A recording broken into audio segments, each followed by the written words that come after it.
할렐루야. 네, 반갑습니다.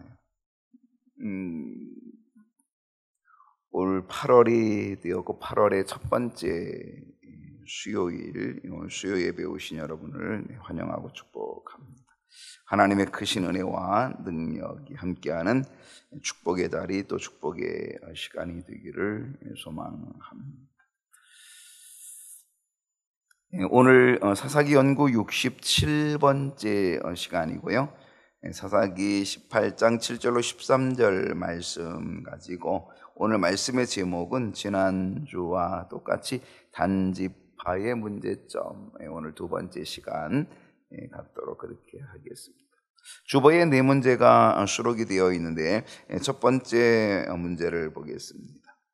단지파 사람들이 간 곳은 어디입니까? 라는 거죠. 7절을 보겠습니다. 7절 말씀. 이에 5사람이 떠나, 여기 5사람이 누구냐면 단지파에서 용맹스럽다라고 추천되어진 5사람, 즉 단지파의 정탐꾼이죠. 정탐. 이 5사람이 라이스에 이르렀다, 그렇게 되어 있습니다. 라이스로 갔다라고 하는 거죠. 근데 라이스에 가서 보니까 그 라이스의 백성들이 어땠다? 염려 없이 거주하고 있고 또 시돈 사람들이 사는 것처럼 평온하고 또 안전하게 살고 있더라. 또 그 땅에는 부족한 것이 있어요? 없다라고 하는 거죠. 또 부를 누리며, 그러니까 물질도 넉넉했다. 부를 누리며 시돈 사람들과 거리가 멀고 어떤 사람과도 상종하지 아니하는 독립적인 지역이다라고 하는 것, 바로 그런 것이죠. 예. 여기서 5사람은 아까 얘기했던 것처럼 단지파의 대표로 되어진 정탐꾼이었고요. 그들이 자리를 잡을 땅을 찾아보고 있는 거죠.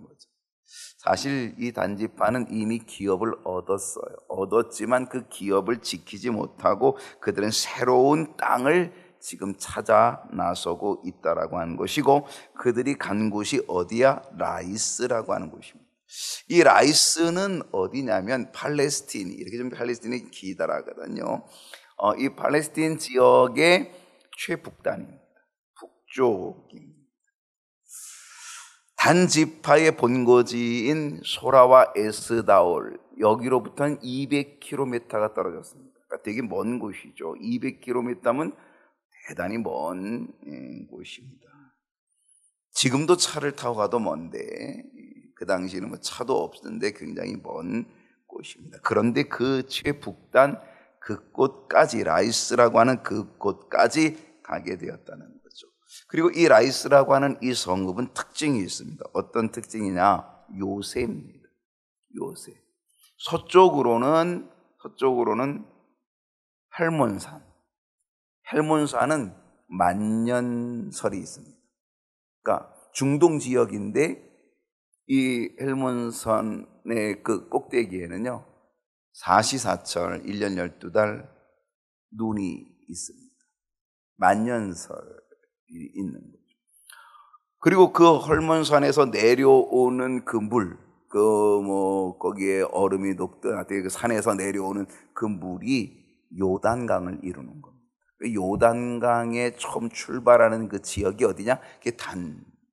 단이 있는 그곳. 그러니까 라이스죠, 라이스. 이 라이스가 바로, 지금은 단으로 되어 있는데, 아무튼 이 라이스라고 하는 이 지역이 바로 물이 풍부한 거죠. 중동 지역에서 물이 정말 어려운데 여기는 아주 물이 풍성하게, 왜냐하면 헐몬산에서 내려오는 그 물이 대단히 많은 양을 가지고 있었다라고 하는 것을 보게 됩니다.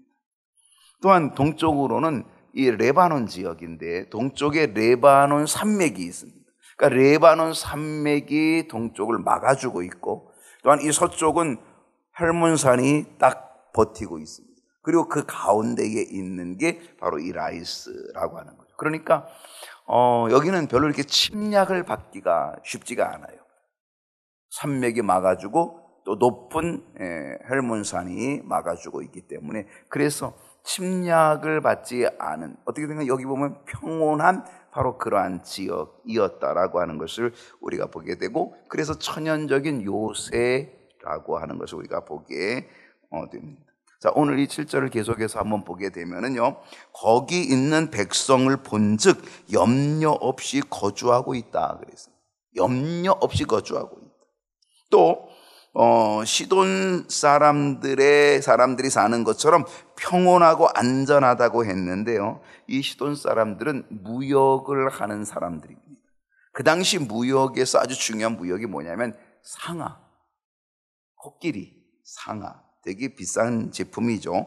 이 상아 제품을 이걸 제조하여 만들어 판매하는, 그래서 경제적으로 굉장히 부유한 생활을 하고 있던 사람들이 바로 이 시돈 사람들이었거든요. 그런데 라이스에 있는 사람들도 바로 이 시돈 사람들과 같이 경제적인 부유함을 누리고 있었습니다. 왜냐?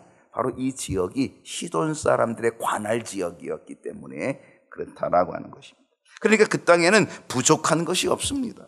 부를 누리면서 살고 있었고 경제적인 자립, 부유함의 도시였다라고 하는 것 보게 되는 거죠. 또한 이 시돈 사람들이 시돈 사람들이 관할하는 지역이긴 했지만 이 시돈 사람들과는 또 거리가 있어요. 왜냐하면은 산맥이 있고, 그러다 보니까 이 시돈 사람들의 관할 지역이긴 하지만 시돈 사람들과 거리가 멀어서 어떤 사람과도 상종하지 아니하였다라고 하는 거죠. 그러니까 이 말은 뭐냐면, 라이스는 시돈의 통치하에 있던 성읍이면서도 레바논 산맥이 막아주고, 그래서 이 시돈이 라이스를 관리하기가 쉽지 않았다라고 하는 겁니다. 게다가 이 시돈은 그 자체가 부유한 삶을 살고 있었기 때문에 바로 이 라이스까지 더더욱 신경을 쓸 필요조차도 없었던 것이죠. 레바논 산맥을 넘어서 통치하거나 관할하거나 이렇게 신경을 쓸 필요조차 없었다는 거예요. 왜? 그들 자체가 이미 부유한 생활을 하고 있었기 때문입니다. 그래서 자연스럽게 이 시돈 사람들과는 거리가 멀어지게 되고 또 상종하지 아니하는 지역이 되었다라고 하는 거죠. 그러다 보니까 이 단자손의 침입을 막을 수 없는 그런 지역이 된 겁니다. 왜냐하면 안일했거든. 평안하다라고 하는 것은 안일했다라고 하는 것입니다. 여기에 영적인 하나의 교훈이 있다라고 한다면, 우리는 환경적으로 또 외적으로 평안하지만 우리가 영적으로 무장되어 있지 못한다면 라이스와 같이 정복되기 쉽다라고 하는 거예요. 이 라이스는 평온해요. 여기서 평온하다라고 하는 이 말은요, 안일하다는 얘기예요. 그러니까 안일함 속에 있기 때문에 무방비 상태예요. 특별히 자기들이 준비할 게 별로 없어요. 모든 게 괜찮은 거예요. 그러다 보니까 진짜 거기를 누군가가 쳐들어오면은요, 그거는 어떤 방비도 없는 거예요. 그냥 무방비 상태예요. 그냥 당할 수밖에 없는 그런 상황이 되고 만다라고 하는 것을 우리는 보게 된다는 겁니다.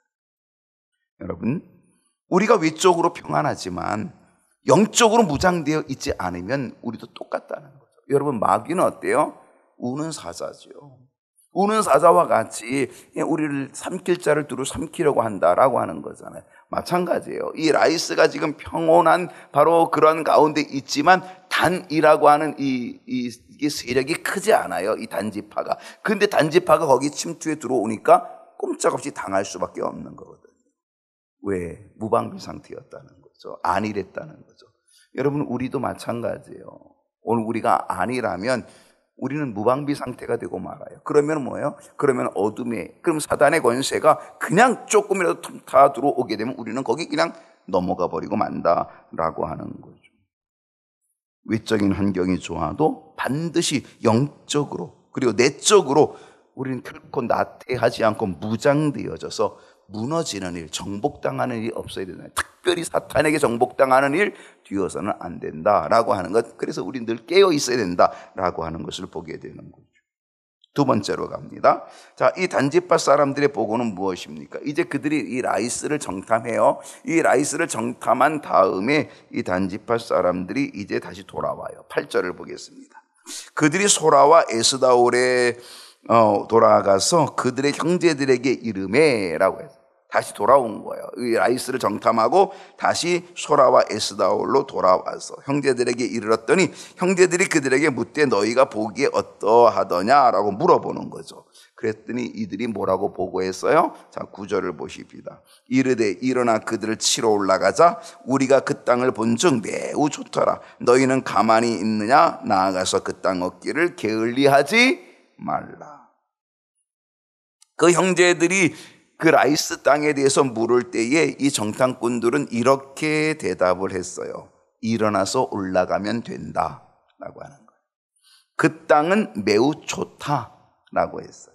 그리고 그 땅 얻기를 우리는 결코 게을리하지 말자라고 했습니다. 여러분, 이 5명의 정탐꾼이 이렇게 보고한 이유가 있어요. 그 이유는 뭐냐면 그들은 이 라이스 땅의 겉모습만 보았기 때문이에요. 왜? 겉모습에는 평온하고 안전하게 보였기 때문이죠. 그러니까 어떻게 보면 안일하게 보인 거죠. 아, 이건 쉽게 차지할 수 있겠다라고 그렇게 생각을 하게 되어서 이렇게 보고한 거예요. 사람은요, 외적인 걸 봐요. 겉모습을 보게 돼 있다는 거죠. 예전에 모세가 가나안 땅 정탐을 해서 12명의 정탐꾼을 보내요. 12지파에서 한 사람씩을 뽑아가지고 12명의 정탐꾼들을 보내었을 때에 여호수아와 갈렙을 제외하고 10명의 정탐꾼들의 보고는 어땠어요? 그 땅의 거민은 강하다라고 보고했어요. 그 땅의 성읍은 견고하다. 그러니까 그 땅의 백성이 강하다는 것, 거민이 강하다는 건 아낙 자손을 보았기 때문일 거고요. 그 땅의 성읍이 견고하다는 건 아마 여리고성을 보았기 때문에 견고하다라고 그렇게 말했을 수 있겠죠. 그러면서 그들이 뭐라 했냐면 우리는 그들에 비해서 우리는 메뚜기와 같다라고. 아마 그들도 우리를 메뚜기로 볼 거다라고 그렇게 보고했다는 거죠. 그러면서 뭐라 했냐면 우리는 결코 그 땅에 들어갈 수도 없고 그 땅을 칠 수 없다. 그들은 우리보다 강하다라고 얘기했습니다. 왜 이렇게 보고한 겁니까? 그 겉모습을 본 거. 겉을 보니까 그렇게 되더라라고 하는 것입니다. 겉보기. 그런데 여호수아와 갈렙은 겉보기가 아니었죠. 겉보기보다는 더 중요한 건 하나님의 말씀이었던 거죠. 하나님의 약속이었던 거죠. 그래서 여호수아와 갈렙은 그래, 그들이 강해, 그들이 커, 맞아. 그렇지만 하나님은 그 땅을 우리에게 주셨어. 이렇게 되는 거죠. 여러분, 겉보기가 전부는 아니에요. 겉보기가 평안하여도 반드시 그 길이 하나님 인도하심의 길이라고 그렇게 말할 수 없다라고 하는 거죠. 단지파 사람들은요, 겉으로 볼 때 평온하고 안전하게 보이니까 아, 이건 하나님의 뜻이다라고 이렇게 생각할 수 있지 몰라요. 왜? 겉보기 때문에. 거기다가 또 레위 청년에게 물어본 적이 있잖아요. 미가의 집에 있는 레위 청년에게 아, 우리의 가는 길이 괜찮겠냐 물어봤잖아요. 그랬더니 이 레위 청년이 뭐라 그랬어요? 미가의 집 제사장으로 고용된 이 레위 청년이 뭐라고 얘기했어요? 평안히 가라. 너희 가는 길은 여호와 앞에 있다 그랬어요. 아주 대단히 신앙적인 이야기지만은요, 이거는 그냥 한 소리지. 이걸 하나님께 물었다라고 얘기할 수 없어요. 근데 그들은 그걸 하나님께 물은 것처럼 자기 스스로를 합리화시키는 거죠. 이건 뭐예요? 이거는 사사시대의 특징이에요. 사사시대의 특징은 뭐라고요? 왕이 없어서 자기 소견에 옳은 대로 행하였다라고 하는 거죠. 자기 소견에 옳은 대로 행하는 일. 그냥 갖다 붙이는 거죠. 신앙적인 말로 갖다 붙이는 거죠. 정말 믿음이 아니라, 정말 하나님을 신뢰하고 의지함이 아니라 그냥 자기 소견에 옳은 대로 가면서도 거기다 그냥 갖다 붙이는 거죠. 결국 이 단지파는요, 그곳에 자리를 잡아요. 끝내 자리를 잡아요. 그러면서 거기에 뭘 세워요? 우상을 세워요. 그리고 그 우상으로 인하여서 결국 이 훗날 이 사사시대가 끝나고 왕정시대가 오죠. 왕이 세워지죠. 사무엘을 통해서 사울 왕이 세워지고 다윗 왕이 세워지고 그리 세워진다. 그 다음에 다윗의 아들 솔로몬이 왕이 되고, 그리고 솔로몬 다음에 여로보암, 르호보암. 그 르호보암과 여로보암이 어떻게 돼요? 북왕국과 이스라엘로 남왕국 유다로 나누어지게 되죠. 그 북왕국 이스라엘 그 북쪽이 어디에? 그 북쪽에 그러니까 남쪽에 예루살렘이 있잖아요. 하나님의 성전이 있잖아요. 그러니까 북쪽에는 어때요? 뭐 성전이 없잖아요. 그러니까 거기는 뭘 만들어요? 그 남쪽에 예루살렘 성전을 대신해서 우상의 신당을 만드는 거예요. 그게 바로 단에 세워진 거예요. 단. 그러니까 이 단지파가 차지했던 이 라이스, 바로 여기에 단에 바로 그 우상이 세워지게 되는 거죠. 하나님을 섬긴다라고 하는 명목하에 우상이 세워지는 거죠. 결국 이거로 인하여 하나님께서 이 북왕국 이스라엘을 먼저 심판하셔요. 그래서 북왕국 이스라엘이 남왕국 유다보다 먼저 멸망해요. BC 727년 아수르에 의해서 멸망되죠.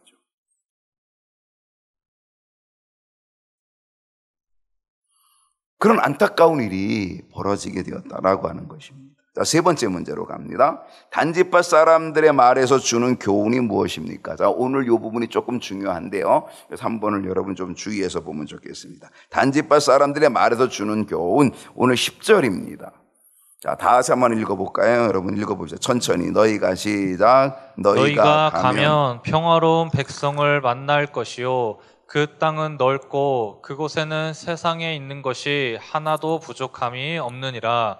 하나님이 그 땅을 너희 손에 넘겨주셨느니라 하는지라. 여러분 이 말씀 10절을 딱 읽어보면 여러분은 어떤 느낌이 와요? 와, 대단히 신앙적인 고백이네. 그렇게 느낌이 와요. 그죠? 요 한 구절을 딱 띄면 이건 요절이 될 수 있을 정도예요. 근데 여러분 이것은 신앙적인 고백이 아니에요. 신앙적인 것처럼 위장된 거예요. 이건 신앙적 고백이 아니에요. 하나님이 그 땅을 너에게 넘겨주셨느니라 믿음의 고백처럼 보이지만 이건 믿음의 고백이 아니에요. 예전에 12명 정탐꾼 중에 10명은 부정적인 보고를 했었어요. 그 보고에 비하면은요, 이 5명의 이 라이스를 정탐하고 한 이 단지파 정탐꾼들의 이 보고는요, 엄청난 믿음의 보고로 여겨질 수도 있어요. 근데 여기에는 함정이 있다는 거예요. 함정.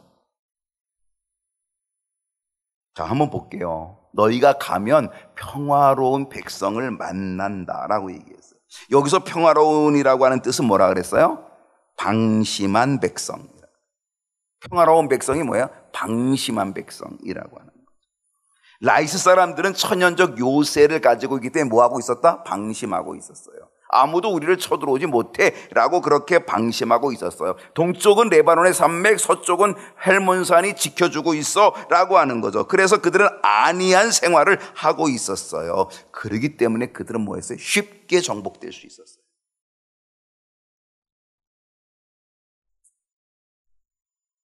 그 다음에 뭐라 그랬어요? 그곳은, 그 땅은 넓고 라고 얘기해요. 그 땅은 넓고 그곳에는 세상에 있는 것이 하나도 부족함이 없다라고 했습니다.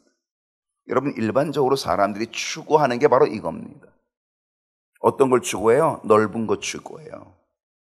땅이 넓은 것, 넓은 자리, 집도 넓은 것, 넓은 자리, 나 넓은 거, 큰 거 좋아하죠. 거기다가 뭐 있어요? 그곳에는 세상에 있는 것이 하나도 부족함이 없대요. 넉넉하대요. 일반적으로 사람들이 추구하고 있는 모습이고 일반적으로 사람들이 가고 싶은 길을 바로 보여주고 있다라고 하는 거예요. 그러니까 이 정도 얘기하면 사람들이 어때요? 혹하죠. 와, 혹하죠. 거기에는 방심한 백성들이 있어. 뭐 쉽게 할 수 있겠네. 그곳에는 넓어. 그리고 그곳에는 이 세상에서 필요한 것들 다 있어. 얼마나 좋아요. 혹할 수 있는 거죠. 모든 사람들이 그 길을 걸어가기가 아주 좋죠. 그 길로 따라가기가 아주 좋은 거죠. 여러분, 예수님은요 우리에게 길을 말씀하셔요. 우리가 올 한 해 표가 길인데 길을 말씀하셔요. 근데 예수님이 말씀하시는 길은 어떤 길이에요?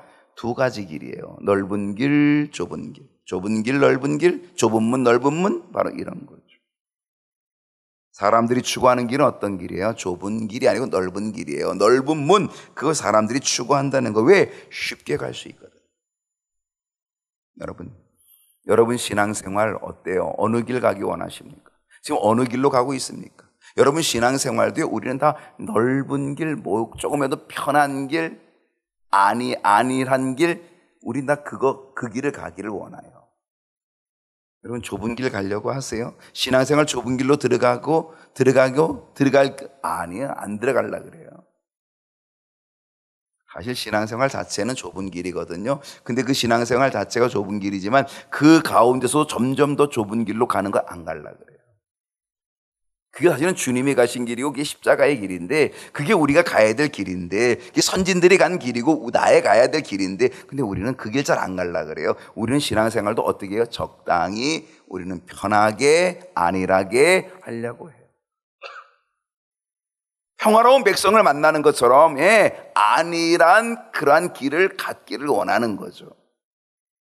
그리고 넓은 것, 세상에 있는 모든 것들을 마음껏 추구하고 마음껏 누릴 수 있는 것, 뭐 절제 안 해도 돼, 그냥 내가 하고 싶은 거 다 하고 살아도 돼 라고 하는 그 큰 길, 넓은 길 가고 싶기를 원하겠죠. 그런데 어때요? 주님은 그 넓은 길을 많은 사람이 가기 때문에 안전하다 아니에요. 그 넓은 길을 많은 사람이 찾기 때문에 거기에는 진리다 아니에요. 거기는 뭐라 그랬어요? 멸망의 길이라 그랬어요. 여러분, 우리가 가는 이 신앙의 길도 마찬가지인 거예요. 쉬운 길, 편한 길, 그거는 결코 주님의 길이 아니고 주님 가신 길이 아닌 거죠. 그래서 우리는 늘 내가 가는 길을 조심해야 돼요. 그리고 내가 가는 길이 어떤 길인지를 우리는 늘 생각해 봐야 된다라고 하는 거예요. 나는 지금 어떤 신앙생활의 길을 가고 있는가? 한번 오늘 보세요. 나는 어떤 신앙생활의 길을 가고 있는가? 그 다음에 또 마지막 뒷부분에 보게 되면 이렇게 얘기했어요. 보고했어요. 10절의 마지막, 하나님이 그 땅을 너희 손에 넘겨주셨느니라. 엄청난 믿음의 고백처럼 보이죠. 하나님의 이름을 갖다 붙여놓은 것뿐이지 이건 신앙의 고백이 아니에요. 그래서 함정이 있는 거예요. 자기 소견에 옳은 대로 행하면서 합리화시키는 거예요. 하나님의 이름을 거기다 갖다 붙여서 하나님의 이름을 도용하여서 하는 거예요. 여러분, 잘못된 예언 기도에는요, 하나님의 이름이 때로 도용될 때가 있어요. 그래서 위험한 거예요. 정말 하나님의 뜻이 아니에요. 근데 하나님의 이름을 도용해요. 그래서 그것이 하나님의 뜻인 것처럼 이야기를 해요. 이게 대단히 무서운 일이거든요. 어마어마하게 무서운 일이거든요.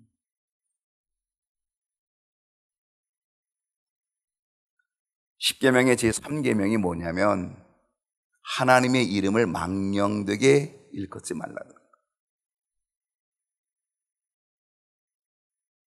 특히 기도를 좀 한다라고 그렇게 하는 사람들은 이 부분을 아주 조심해야 돼요. 정말 두렵고 떨림이 돼야 돼요.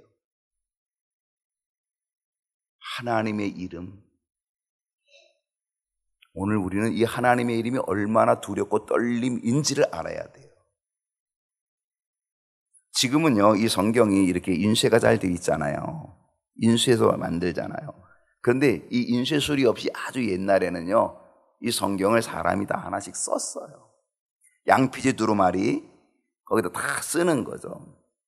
근데 그게 또 달아 없어지게 되면 또 써야 되는 거잖아요. 그걸 누가 썼냐? 서기관들이 썼어요. 그 서기관들이 그걸 이렇게 쓰는. 그런데 그 서기관들이 그걸 쓰다가 이 성경에서 하나님이라고 하는 이름이 나오면 어떻게 했어요? 두렵고 떨려요. 하나님의 이름을 내가 어떻게 써?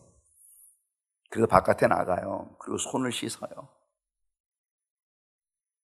그리고 들어와서 하나님의 이름을 쓰는 거예요. 여러분, 하나님의 이름이 얼마나 많아요? 그거 나올 때마다 나가서 손을 씻고 하나님의 이름을 쓰는 거예요. 근데 하나님의 이름을 쓸 때에 하나님의 이름, 그 거룩한 이름을 어떻게 감히 쓸 수가 있어? 그래서 하나님의 이름을 다 안 썼어요. 어떻게 썼냐면 하나님이라고 생각하십시다. 이름이 하나님이면 하잖아요. 히읗하고 아잖아요. 그러면 자음만 쓰고 아는 빼버리는 거예요. 히읗, 나 하면 나가 뭐예요? 니은, 그리고 아는 없어요. 님 하면은 뭐예요? 니은, 미음 이렇게 한 거예요.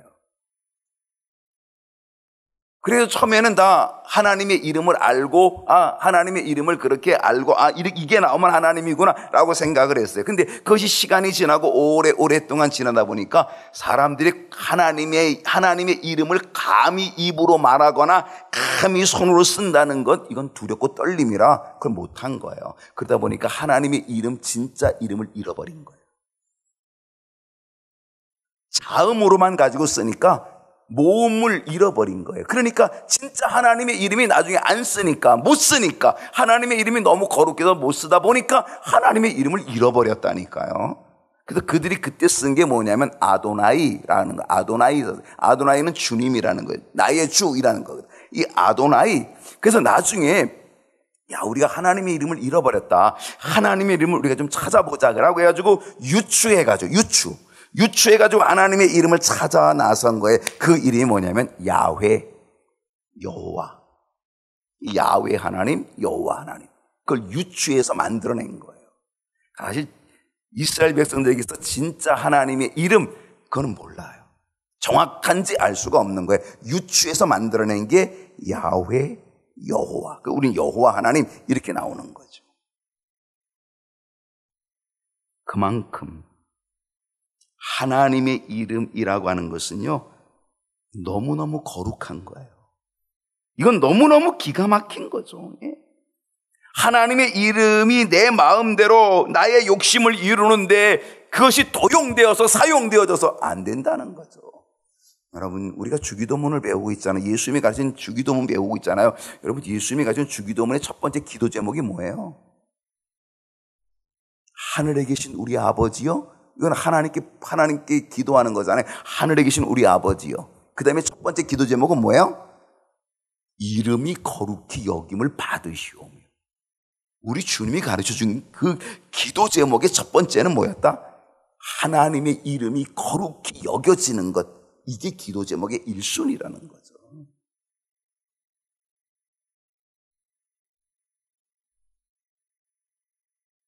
솔라 데우 글로리아.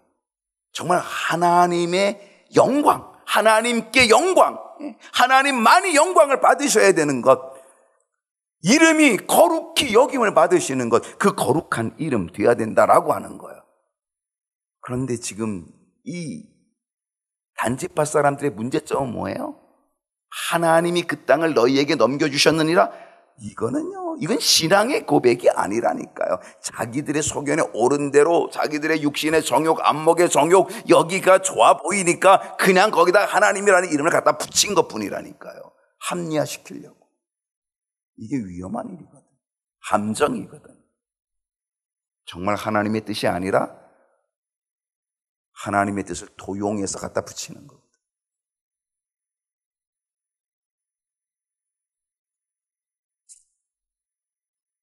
자, 이제 네 번째로 가서 보겠습니다. 단지파 사람들의 행동은 무엇입니까?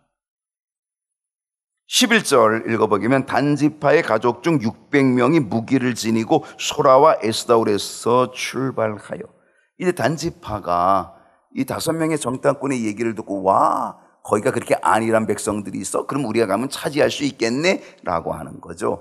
거기 가면은 세상에 있는 것들이 다 있어? 없는 게 없어? 굉장히 좋은 데네? 그리고 이제 올라가는 겁니다. 그래서 이 단지파 가족의 600명이 먼저 선발대가 되어서 이 소라와 에스다올에서 출발하여서 이제 라이스로 향하게 되었다는 사실입니다. 사실 이 단지파는요, 하나님이 주신 기업을 지키려고 하지 않았어요. 하나님이 주신 기업, 단지파의 기업이 있거든요. 근데 기업으로 받은 땅을 끝내 차지하지 못하고, 끝내 지켜내지 못하고, 그들은 어땠어요? 다른 땅을 찾아가고 있었다는 거죠. 그리고 600명의 군사가 무기를 가지고 소라와 에스다올을 떠나가는 거예요. 참고적으로 이 소라는 누구의 고향이라 그랬어요, 제가? 삼손의 고향이라 그랬어요. 삼손이 단지파 사람이거든요. 단지파는 기업으로 받은 땅을 끝까지 지키려 하는 것보다는 그들은 편한 길, 육신의 정욕, 안목의 정욕, 편한 길. 그 길을 선택한 거죠. 그들은요, 그 편한 길을 가는데 정탐을 철저하게 했어요. 그리고 군사도 조직을 하고 600명 조직하여 선발대도 조직을 했어요. 거기다가요, 이제 조금 있다 보면 미가의 집을 방문해서 미가의 집에 있는 제사장 데려와요. 억지로 자기가 데려와요. 그리고 제사장까지 고용해요.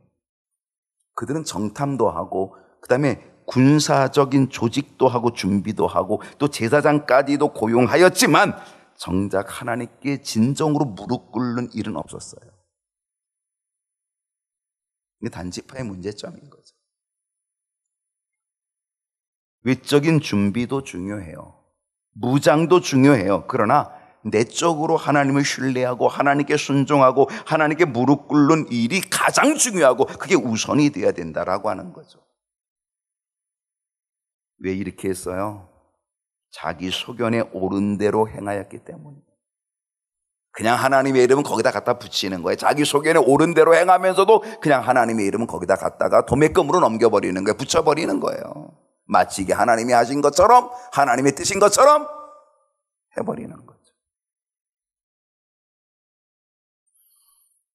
오늘 우리는 자기 소견에 옳은 대로 행하는 이 어리석음, 그리고 하나님의 이름을 마음대로 도용하는 이 잘못된 어리석음, 오늘 우리는 이것을 버려야 되는 거죠. 12절을 보겠습니다. 올라가서 유다에 있는 기럇 여아림에 진치니 그러므로 그곳 이름이 오늘까지 마하네단. 이 마하네단, 마하네라고 하는 것은요 진영이라는 뜻이에요. 단의 진영이고요. 지금 단 지파 600명이 가서 진을 쳤다는 거예요. 근데 그곳이 어디냐면 유다 지파에 속해 있는 기럇 여아림. 예전에 법궤가 한번 머물렀던 이 기럇 여아림. 그 기럇 여아림에 진을 치고 그곳 이름을 뭐라고 불렀다고요? 마하네단. 단의 진영이다. 단이 진영을 치고 있다라고 하는 그 이름을 거기다 붙였다는 거죠. 13절로 봅니다. 자, 마지막 13절인데 무리가 거기서 떠나 에브라임 산지 미가의 집에 이르니라. 참 요 귀절이요 참 묘한 귀절이에요. 무리가 거기서 떠나 어디를 갔다고요? 에브라임 산지 미가의 집에 이르렀어요. 아니 그들이 라이스로 바로 가야 되는 거죠. 근데 그들은 라이스로 바로 가지 아니하고 에브라임 산지 미가의 집을 들리게 됐다는 거예요.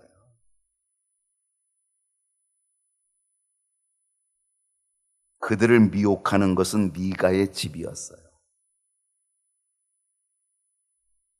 무엇에 미혹됐을까요? 미가의 집에 있는 신당에 미혹됐어요. 미가의 집에 있는 그 신당에 있는 신상에 미혹됐어요. 은 200개로 엄마가 만들어 준 신상. 여러분, 은 200개는 대단한 가치가 있어요. 근데 그거로 신상을 만들었으니 얼마나 신상이 멋지게 만들어졌을 것 같아요, 보기에. 그래서 그들은 그 미혹을 따라서 미가의 집으로 갔어요. 미가의 신당, 미가의 신상, 그리고 그 집에 있는 레위 청년, 그리고 어떻게 했어요? 에봇과 드라빔. 우상에게 미혹되는 거죠.